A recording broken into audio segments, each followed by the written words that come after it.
చాలా up and downs చూసాను ఈ బిజినెస్లో.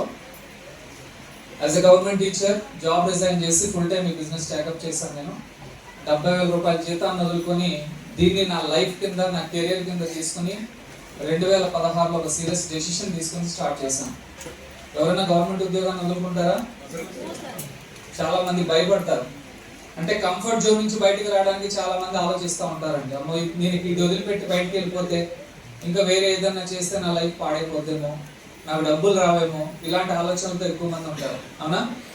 బట్ నేను ఫస్ట్ ఒక మీటింగ్ అటెండ్ అయిన తర్వాత నాకు అర్థమైంది ఏంటంటే డైరెక్ట్ సెల్లింగ్ అంటే ఏంటో ఎవరికి సరిగ్గా తెలియదు.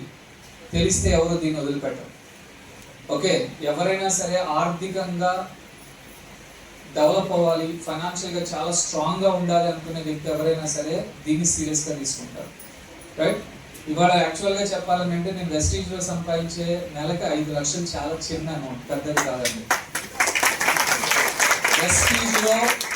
వెస్టీజ్లో 5 లక్షల ఇన్కమ్కి వాల్యూ లేదు.